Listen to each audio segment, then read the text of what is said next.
ये एक अविश्वास का प्रस्ताव ऐसा है जिसमें प्रधानमंत्री और मंत्रिमंडल के प्रति न जनता को अविश्वास है न सदन को अविश्वास है और ये अविश्वास प्रस्ताव लेकर आए। माननीय अध्यक्ष जी, इसका उद्देश्य क्या है? इसका उद्देश्य जनता में भ्रांति खड़ी करने का उद्देश्य।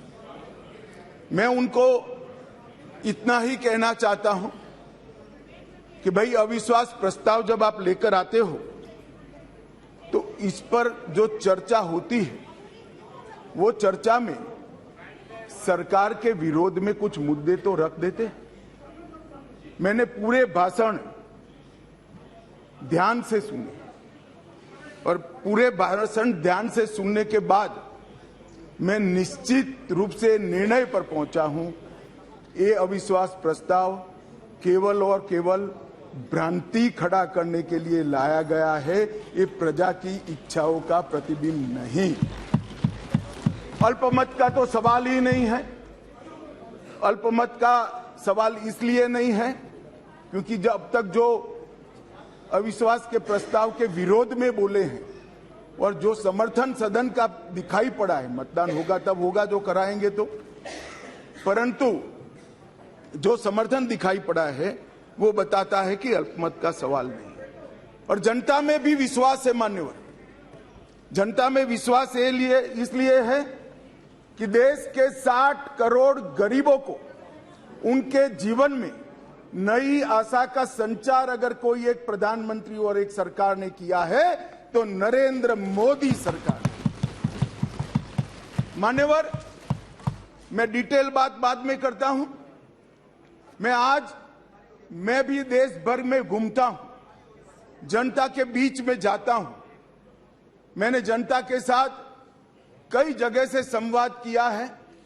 कहीं पर भी अविश्वास की आछी पतली झलक भी नहीं दिखाई पड़ती। मैं बताता हूं दादा, बंगाल का भी बताता हूं।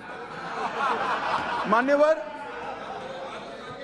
ये सरकार, मैं इस सदन के सामने आपके माध्यम से और इस सदन के माध्यम से पूरे देश की जनता को बताना चाहता हूं और धन्यवाद भी करना चाहता हूं।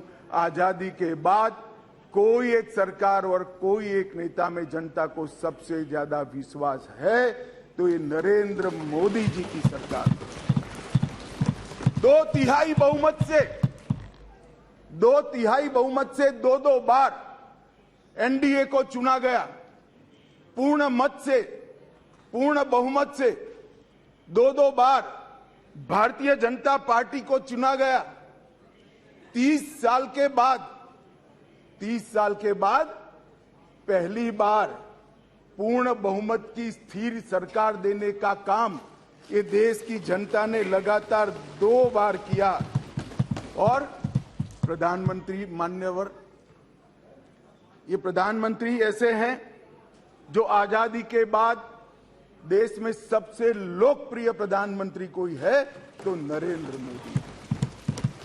और ये मैं नहीं कहता, दुनिया भर के कई सर्वेक्षण कहते हैं आजादी के बाद सबसे ज्यादा एक भी छुट्टी लिए बगैर 24 घंटे में से 17 घंटे काम करने वाला कोई प्रधानमंत्री है तो नरेंद्र मोदी। मान्यवर, आजादी के बाद देश के हर राज्य में सबसे ज्यादा किलोमीटर और सबसे ज्यादा दिन प्रवास करने वाला कोई प्रधानमंत्री है तो नरेंद्र मोदी। मान्यवर, कोई सरकारें कई सालों तक चलती है। कांग्रेस पार्टी की सरकार 35 साल तक अक्षुण्ण रूप से चली। कई सालों तक चलते हैं, तब 2, 3, 4 निर्णय ऐसे होते हैं जिसको युगों तक याद किया जाता है। माननीय नरेंद्र मोदी सरकार 9 साल हुए, 9 साल में 50 से ज्यादा फैसले ऐसे हैं जो युगांतकारी फैसले हैं, जो इतिहास के अंदर स्वर्ण अक्षरों से निबंधित। मान्यवर, आज 9 अगस्त का दिन है। 9 अगस्त के दिन महात्मा गांधी ने हमारे आजादी के आंदोलन के एक नए अध्याय की शुरुआत की थी। एक उन्होंने नारा दिया था, अंग्रेजों भारत छोड़ो, क्विट इंडिया का नारा दिया था। मोदी जी ने ये 9 साल के अंदर 2014 से 2023 में लगभग 9.5 साल में एक नए प्रकार का राजनीतिक युग का शुरुआत किया। मान्यवर, लगभग 30 साल से इस देश की राजनीति भ्रष्टाचार, परिवारवाद और तुष्टीकरण के नासूर से ग्रसित रही। सारे के सारे जनादेश, कोई भी चुनावी विजय पराजय के आंकड़ों के एनालिसिस करने वाले पंडित सारे जय पराजय को देख ले। मोदी जी के 2014 के विजय के पहले सारे जय पराजय या तो भ्रष्टाचार से प्रभावित थे, भ्रष्टाचार किया इसको हटाने के लिए आए, या तो परिवारवाद से प्रभावित थे, परिवारवाद के पीछे जातिवाद का एक अनवरत संतान भी होता है, और तुष्टीकरण से प्रभावित जनादेश थे। भारतीय लोकतंत्र को ये 3 नासुरों ने घेर लिया था। नरेंद्र मोदी जी ने भ्रष्टाचार, परिवारवाद और तुष्टीकरण को हटाकर पॉलिटिक्स ऑफ परफॉर्मेंस को तरजीह दी, और आज विकास जनता के फैसलों का निर्णय करता है। मगर फिर भी कहीं कहीं दूर तक भ्रष्टाचार भी बैठा है, बच गया है, परिवारवाद तो दिखाई ही पड़ता है, और तुष्टीकरण की राजनीति भी चलती है। इसलिए मोदी जी ने आज नारा दिया है, भ्रष्टाचार क्विट इंडिया, परिवारवाद quit India, तुष्टीकरण quit India.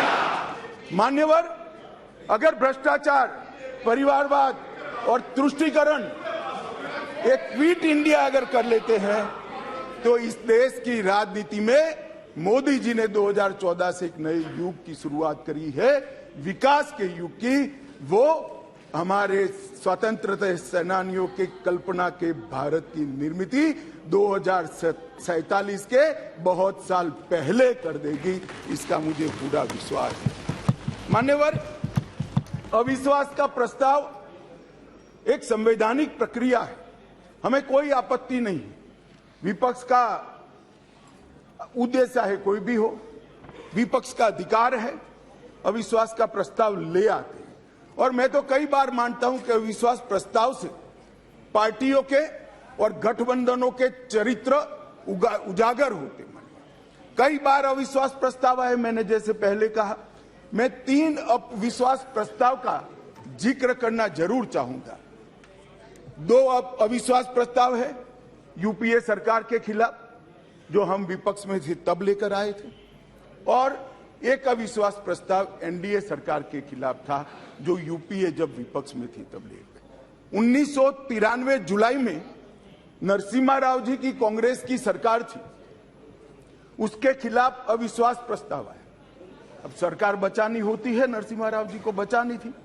Congress का मूल सिद्धांत है, येन केन प्रकारेण सत्ता में बने रहना, सत्ता में बने रहने का प्रयास करना। ना इसके लिए सिद्धांत होते हैं, ना नीतियां होती है, ना औचित्य होता है। मान्यवर, नरसिम्हा राव जी की सरकार अविश्वास प्रस्ताव जीत गई, और बाद में कई लोगों को जेल की सजा हुई, स्वयं नरसिम्हा राव जी को हुई, क्योंकि झारखंड मुक्ति मोर्चा को घूस देकर अविश्वास प्रस्ताव पर विजय प्राप्त करी। आज कांग्रेस भी है, कांग्रेस भी वहां बैठी है, और झारखंड मुक्ति मोर्चा भी वहां बैठा है। मान्यवर, 2008 में मनमोहन सिंह जी विश्वास प्रस्ताव लेकर आए। विश्वास प्रस्ताव के वक्त भी एक बार यहां पर बरोबर देश में वातावरण हो गया था कि इनके पास बहुमत नहीं है, बहुमत था भी नहीं। और मान्यवर, इस सदन ने उस वक्त सबसे कलंकित घटना देखनी पड़ी, सांसदों को करोड़ों रुपए की घूस देनी पड़ी, और हमारे ऑनेस्ट सांसद वो रुपया लेकर पीठ के सामने आए और कहा कि हमें संरक्षण चाहिए, हमें रुपया ऑफर किया गया, और वो सरकार बचा ली। तो एक तो चरित्र है यूपीए का, सरकार के सामने अविश्वास का प्रस्ताव आए या कोई अविश्वास का प्रस्ताव न लाए, इसलिए विश्वास का प्रस्ताव वो स्वयं लाए। इसमें से बचने के लिए सारे सिद्धांत, सारा चरित्र, सारे लोकसभा के नियम कानून, हमारी परंपराएं, इसको त्याग कर येन केन प्रकारेण सत्ता को संभालना और सत्ता पर काबिज रहना। इसके सामने मान्यवर दूसरा एक उदाहरण है। 1999 में अटल जी की सरकार थी और अविश्वास प्रस्ताव आया मान्यवर। ये जो कांग्रेस ने किया वो हम कर सकते थे, क्योंकि 93 में नरसिम्हा राव जी ने देश के सार्वजनिक जीवन को एक एग्जाम्पल पूरा कर दिया था कि सरकार ऐसे भी बचाई जा सकती है, करोड़ों रुपया देकर भी बचाई जा सकती है। हम भी कर सकते हैं, मगर हमने नहीं किया मान्यवर, हमने नहीं किया। हमने हमारी बात रखी। देश के प्रधानमंत्री अटल जी ने इसी सीट पर बैठकर अपनी बात रखी संसदों के सामने, और जो कहा कि संसद का जो फैसला है मैं सर पर चढ़ाऊंगा, हमें कोई आपत्ति नहीं। मान्यवर, सिर्फ एक वोट से सरकार गई, सिर्फ एक वोट से। क्या हम यूपीए और कांग्रेस की तरह बचा नहीं सकते थे? बचा सकते थे, मगर मैंने कहा ना कि कई बार संकट के समय गठबंधनों और पार्टियों का चरित्र उजागर होता है। यूपीए का चरित्र सत्ता बचाने के लिए भ्रष्टाचार करने का चरित्र है, और भारतीय जनता पार्टी और एनडीए का चरित्र सिद्धांतों के लिए राजनीति करने का चरित्र है। मान्यवर, उस वक्त मुझे ठीक याद है, मैं संसद में नहीं था, सदस्य नहीं था, बहुत सारे सीनियर सदस्य होंगे उस वक्त। मान्यवर, एक ही वोट का फर्क था, और अंत में गिरधर गोमांग के वोट को हमारे उड़ीसा के पूर्व मुख्यमंत्री उस वक्त मुख्यमंत्री से शपथ ले चुके थे और वोट डालने आए थे। वो वोट को वैलिड गिनना या न गिनना, मगर मान्यवर, आप जिस आसन पर बैठे हो इसकी भी गरिमा का एनडीए ने पालन किया था। हमने कोई दबाव नहीं बनाया, एक वोट हमारे विरुद्ध में गया, हमारी सरकार चली गई। मगर आज मैं फिर से कहना चाहता हूं गौरव गोगोई जी को, मगर जनता है जो सब देखती है, जनता है जो सब जानती है। एक वोट से हमारी सरकार गई, एक वोट से हमारी सरकार जरूर गई, परंतु अंत में क्या हुआ? बहुत बड़े बहुमत के साथ अटल जी फिर से देश के प्रधानमंत्री। मान्यवर, हमारे एनडीए का कुनबा मोदी जी के नेतृत्व में, भारतीय जनता पार्टी मोदी जी के नेतृत्व में हम देश में सिद्धांतों की राजनीति को प्रस्तावित करने के लिए राजनीति में है। येन केन प्रकारेण सत्ता को बचाने के लिए राजनीति के अंदर नहीं है। और ये दो चरित्र आज इस विश्वास प्रस्ताव पर की चर्चा के माध्यम से मैं 130 करोड़ की जनता को याद कराना चाहता हूं। एक और करोड़ों रुपया खर्च कर बहुमत खरीदने वाले लोग बैठे हैं, और एक बार सिद्धांत के लिए सत्ता छोड़ने वाले लोग बैठे हैं। जनता, देश की जनता ने मान्यवर, अरे शुरुआत है, धैर्य रखो, काफी सुनना पड़ेगा। सुरेश जी, ये तो ट्रेलर है, अभी ट्रेलर है। मान्यवर, अभी बात निकली गरीब कल्याण की। हमारी साथी मंत्री अनुप्रिया जी गरीब कल्याण के सारी बातें बता रही थी। मान्यवर, गरीबी हटाओ का नारा दिया, सालों तक गरीबी हटाओ के नारे के आधार पर देश की भोली भाली गरीब जनता का विश्वास प्राप्त किया और वोट लेते रहे, जीतते रहे, गरीबी जस की तस रह गई। नरेंद्र मोदी जी ने कोई बड़े बड़े वादे नहीं किए, परंतु नरेंद्र मोदी जी के जहन में गरीबी का डंक भी था, दंश भी था, क्योंकि वो स्वयं गरीब के घर से आकर इस सबसे बड़ी पंचायत में आए थे। इन्होंने गरीब कल्याण के लिए मान्यवर,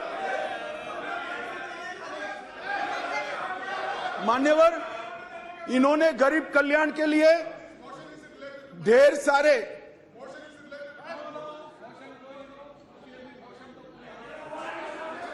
मान्यवर सुरेश जी इतने सीनियर मेंबर है, उनको अविश्वास प्रस्ताव का कैरेक्टर मालूम नहीं है। आप जब अविश्वास प्रस्ताव लेकर आते हो तो सरकार के समग्र कामकाज पर क्वेश्चन मार्क करते हो, और क्योंकि ये क्वेश्चन मार्क पॉलिटिकली मोटिवेटेड है, इसलिए मुझे सरकार के परफॉर्मेंस की चर्चा करनी पड़ेगी। मान्यवर, इस देश के करोड़ों गरीबों के नसीब में जब तक मोदी जी प्रधानमंत्री नहीं बने, धुएं से भरा हुआ घर था।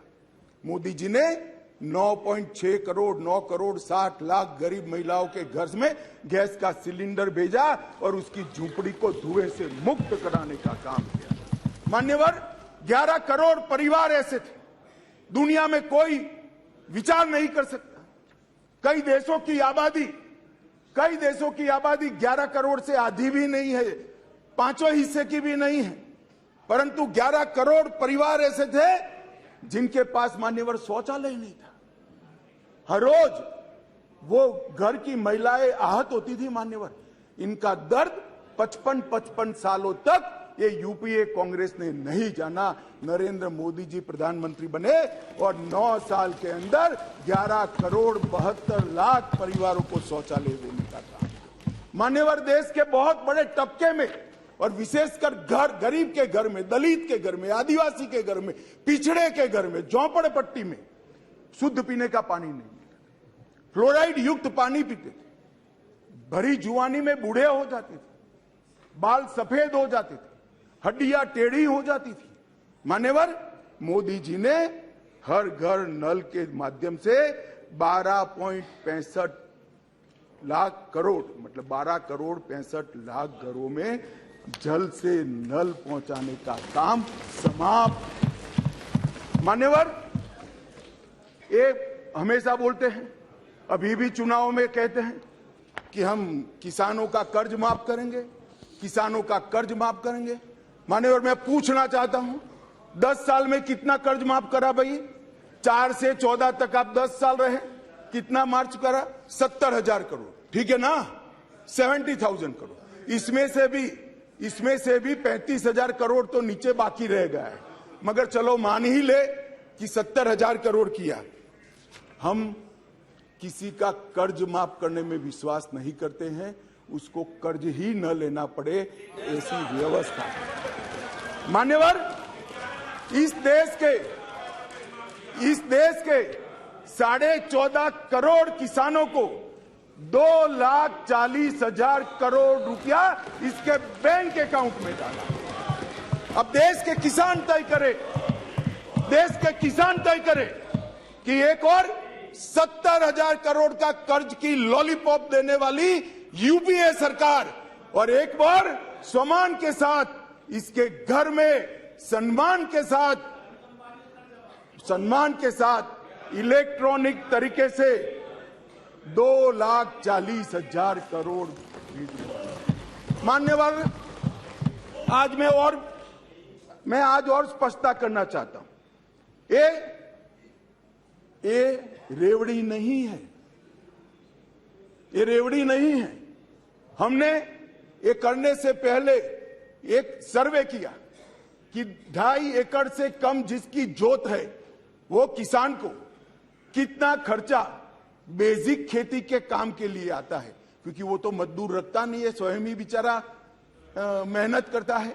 इरिगेशन, बीज और खाद का कितना खर्चा आता है, तो 2.5 एकड़ से कम जिसकी जोत है इसका खर्चा 6,000 आता है। मोदी देश बच जाएगा।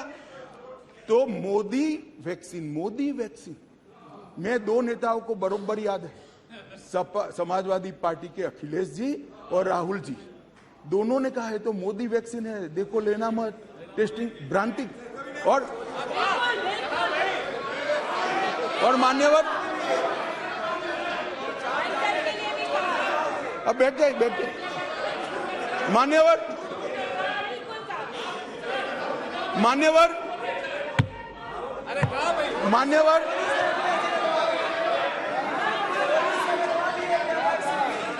मान्यवर, जनता ने वैक्सीन लेना शुरू किया।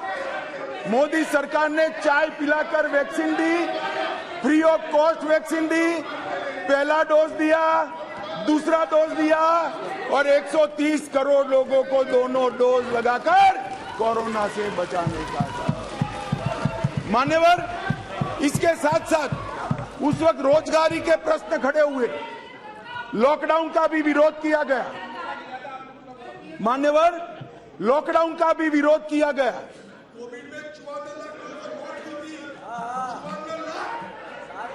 मान्यवर,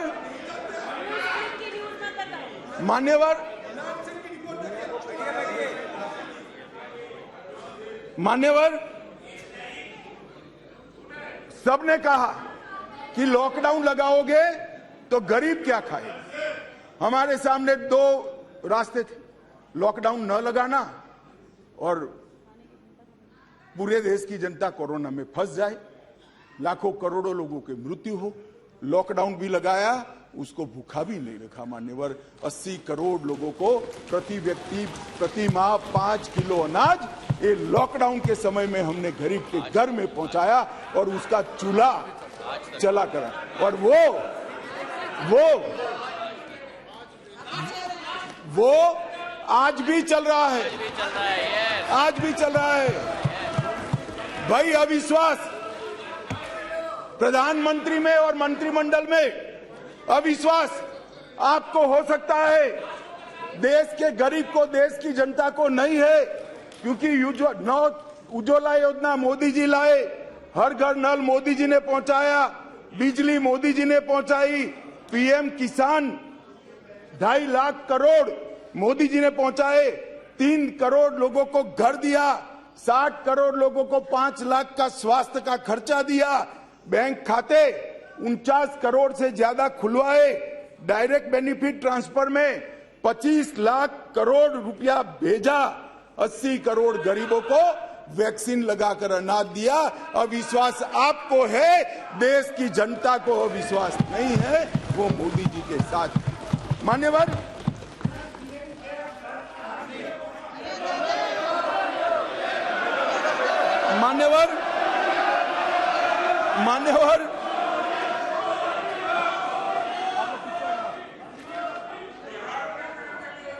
अध्यक्ष जी,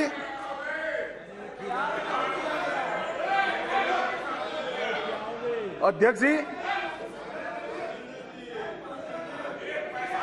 अध्यक्ष जी,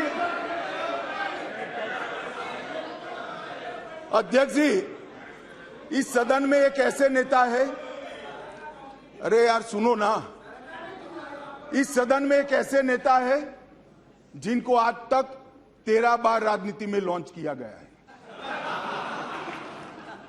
और 13 ही बार फेल गए। उनका एक लॉन्चिंग मैंने देखा है, उनका एक लॉन्चिंग यहां सदन में हुआ था। एक गरीब मां कलावती या ऐसा कुछ नाम था, कलावती, बुंदेलखंड की बहन कलावती, उसके घर वो नेता भोजन करने गए और यहीं पीछे बैठकर गरीबी का बड़ा दारुण वर्णन, द्रवित हो जाए ऐसा वर्णन कर दिया। ठीक है भाई, अच्छा किया, आप इतने बड़े व्यक्ति होकर गरीब कलावती के घर पर भोजन पर गए, उसका भोजन कर लिया और इसकी वेदना को यहां वाचा दे दी। मगर बाद में इनकी सरकार 6 साल चली। मैं पूछना चाहता हूं, वो कलावती का क्या करा? वो कलावती को घर, बिजली, गैस, शौचालय, अनाज, स्वास्थ्य, ये सब देने का काम नरेंद्र मोदी ने किया।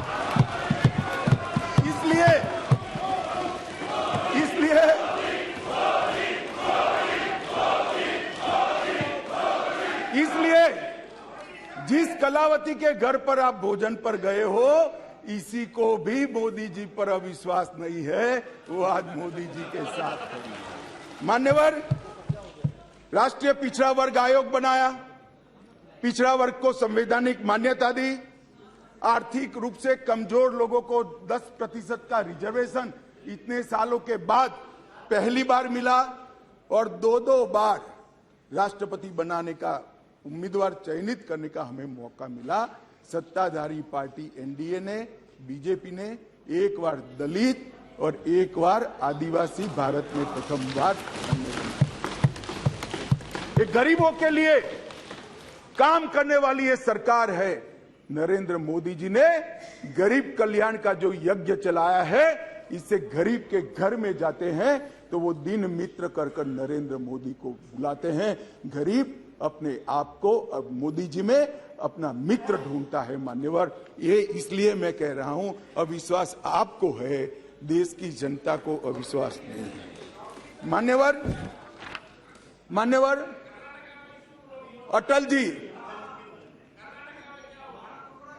अटल जी इस देश को 11वीं अर्थव्यवस्था छोड़कर गए।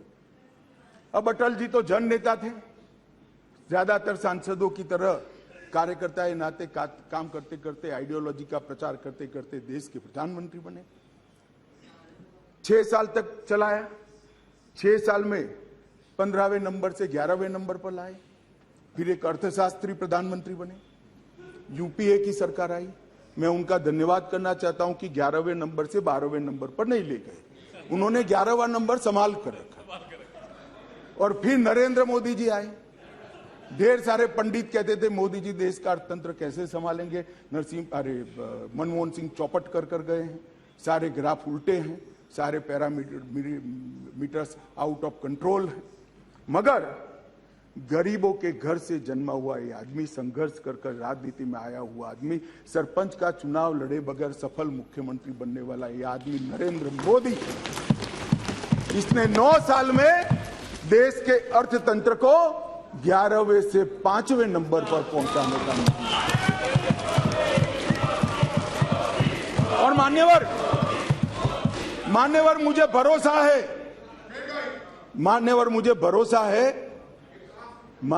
तो भरोसा है, मेरे ज्यादातर साथी चुनकर भी आएंगे, वो भी देखेंगे। फिर से एक बार मोदी जी प्रधानमंत्री बनेंगे और देखते देखते देखते 2027 तक देश दुनिया का 3रा नंबर का अर्थतंत्र।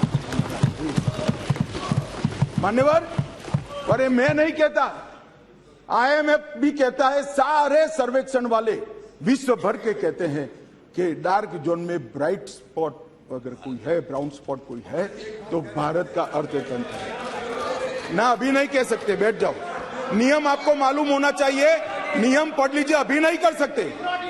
अरे भाई, आपकी पार्टी ने आपका नंबर ही बोलने में नहीं लिखा है, क्या खड़े हो कर बोलते हो?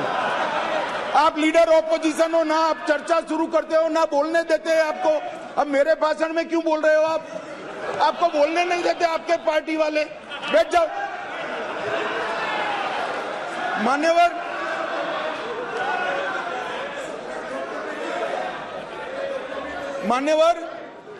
आने वाले दिनों में, आने वाले सालों में और आने वाले दशकों में दुनिया के अर्थतंत्र का, दुनिया भर के अर्थतंत्र के जो महत्वपूर्ण क्षेत्र है, वो सब में दूरदर्शितापूर्ण फैसले लेकर मोदी जी ने सटीक नीतियां बनाकर भारत को इसके अंदर एक फाउंडेशन डालने का काम समाप्त कर दिया। चाहे ग्रीन हाइड्रोजन हो, चाहे इलेक्ट्रिकल व्हीकल हो, चाहे अंतरिक्ष हो, चाहे डिफेंस का प्रोडक्शन हो, चाहे इलेक्ट्रॉनिक आइटम का मैन्युफैक्चरिंग हो, चाहे क्वांटम इंजीनियरिंग के अंदर संवर्धन और R&D करना हो, और चाहे ऑर्गेनिक फूड का बाजार खड़ा करना हो। ये 7 के 7 क्षेत्र जो इमर्जिंग क्षेत्र दुनिया के अर्थतंत्र में माने जाते हैं, वो 7 क्षेत्र में मान्यवर मोदी जी ने ऐसा फाउंडेशन डाला है कि आने वाले 5 ही साल में भारत दुनिया के अर्थतंत्र में एक प्रमुख शक्ति बनकर उभरेगा, इसका मुझे विश्वास है। मान्यवर, इंफ्रास्ट्रक्चर की गति शक्ति के तहत सिर्फ 2024-25 तक 2 लाख किलोमीटर राष्ट्रीय राजमार्ग हम समाप्त कर देंगे। 2020-21 में 37 किलोमीटर प्रतिदिन बनाए, 148 हवाई अड्डे बने हैं। मोदी जी के आने के पहले 74 थे, अब 148 हो गए। Vande Bharat semi high speed train शुरू हो चुकी है। 99,000 करोड़ की सागरमाला परियोजना, जो इंफ्रास्ट्रक्चर का बहुत बड़ा दूरगामी कदम है, वो पूरा हो चुका है। कार्गो हैंडलिंग की क्षमता देश की 79% बढ़ी है। अगले साल तक 2 गुना हो जाएगी और 27 ट्रेनों में मेट्रो उपलब्ध कराई है और भारत नेट 6.20 लाख किलोमीटर फैला दिया है। लाखों गांवों तक भारत नेट को पहुंचाने का काम। मान्यवर, इंटरनेट कनेक्शन में दुनिया में सबसे ज्यादा वृद्धि भारत ने दर्ज करी है, 231% की वृद्धि, और पूर्वोत्तर के लिए भी ढेर सारे एयरपोर्ट बनाने का काम नरेंद्र मोदी सरकार ने किया है। मान्यवर, स्वास्थ्य के बजट में भी 139% की वृद्धि नरेंद्र मोदी सरकार ने करी है। पिछले 8 वर्षों में 4,85,000 करोड़ रुपया खर्च किया गया। MBBS की सीटों में 93% वृद्धि और PJ की सीटों में 100% वृद्धि कर डॉक्टर की संख्या को दुगना करने का काम नरेंद्र मोदी सरकार ने किया है। मान्यवर, इतना ही नहीं, ढेर सारे विषय मेरे साथियों ने बहुत बताया। मुझे अभी मणिपुर पर भी बात करनी है। मान्यवर, नरेंद्र मोदी जी ने समग्र विश्व के अंदर नरेंद्र मोदी जी ने भारत का सम्मान बढ़ाने का काम किया है। मान्यवर, क्लाइमेट चेंज हो या टेररिज्म, ग्लोबल नैरेटिव सेट करने का काम आज अगर कोई एक देश कर रहा है तो हमारा महान भारत कर रहा है। मान्यवर, G20 का नेतृत्व जब हमें मिला, बहुत सारे देशों को मिला, एक ही शहर में कार्यक्रम करे। आज G20 के कार्यक्रम 55 स्थानों पर कर पूरे विश्व को भारत की संस्कृति से परिचित कराने का काम नरेंद्र मोदी जी ने किया है। और साहब, इन लोगों को पसंद नहीं आता, इसलिए अविश्वास। विश्व भर में एक ही ऐसा नेता है जिसको 14 राष्ट्रों का सर्वोच्च सम्मान मिला है। मैं फिर से, वैसे तो व्यक्तिगत सम्मान मिला है, मगर महान सदन में कहना चाहता हूं, मोदी जी और भारतीय जनता पार्टी की भावना है। ये 14 राष्ट्रों ने जो सर्वोच्च सम्मान दिया है, ये देश की 130 करोड़ की जनता का सम्मान, भारत का सम्मान जो नरेंद्र मोदी जी को मिला है। इसलिए आपको भले अविश्वास हो, देश की जनता को अविश्वास नहीं। मान्यवर, इस चुनाव में पता चल जाएगा दादा, इस चुनाव के काउंटिंग में पता चल जाएगा, और फोन करना मुझे।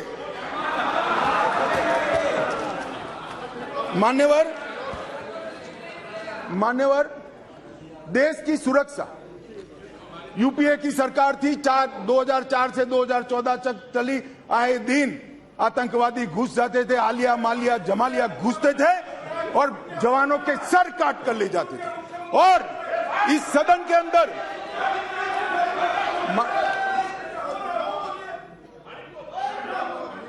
थक जाएगा, तुम मत बोलो, वो थक जाए, मैं नहीं थकूं। मान्यवर, सरहद के उस पार से आतंकवादी घुस जाते थे और जवानों के सर काट कर ले जाते थे। कोई जवाब नहीं देता था।